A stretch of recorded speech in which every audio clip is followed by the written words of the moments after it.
Бисмиллахир-рахманир-рахим. Есть очень много полезного, но тем не менее в пространстве интернета есть очень много негатива. Такой негатив, с которым мы должны бороться. Мы, как мусульмане, должны бороться, и мы ответственны за ту информацию, которую мы предоставляем людям.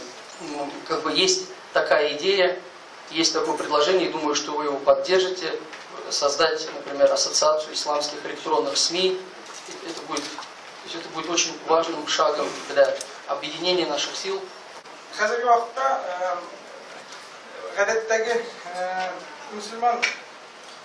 Müslümanlar mahalle olarak, tarikat olarak da bir cemaat revşine övülüyor. Hem alarının şu cemaatin sıfatlarının birisi bu belirleşen internet başa alıp varlar.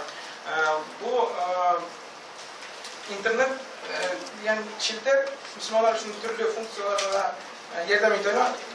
Mesela malumat funksiyası kişilerge İslam toplumunda malumatı yetkirge türlü vagazlarını yetkirge imamlar bilen anın mahalledagi kişilerin arasında belirleşini kurulur. Hem şu kontekstda bizim içiktir medya meşitler varlıkla ile hem türlü mahallenin başkaran funksiyalarını hazır internet aşağı da uzdurып болады.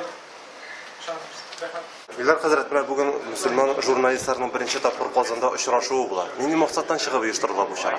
Бу чара бик кирәкле дип саныйбыз, чөнки монда ислам турында язучылар бергә җыелышып, үз проблемаларын бергәләшеп ничек чишергә кирәк, ничек нитәргә кирәк. Чөнки без мусульманнар булгач, biz үзебез беләбез безнең тормышны. Һәм шушы ислам дине турында, безнең тормыш турында, безнең проблемалар турында мусульманнар язарга тиеш. Ә ничә уйлыйсыз, төп проблемалар нәрсә соң? Проблемалар күп инде. Тормыш булгач, проблемалар да була. Шуңа күрә иң беренче мусульманнарга нәрсәне аңларга кирәк, фитнәләрдән ерак булырга, бергә берсенә яла ягып түгел, чөнки теге яхшы якларын да күрсәтеп белергә кирәк. Менә шушы конференциягә без җыелдык коллегалар.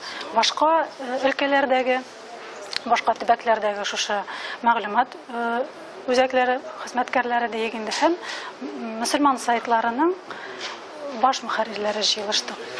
Әлбәттә, без беләбез, үзебезнең өммәттә Русия мөселманнары арасында бездә дә проблемалар бар. Нинди проблемалар бар? Мәсәлән, мөфтиятләр арасында бар проблемалар.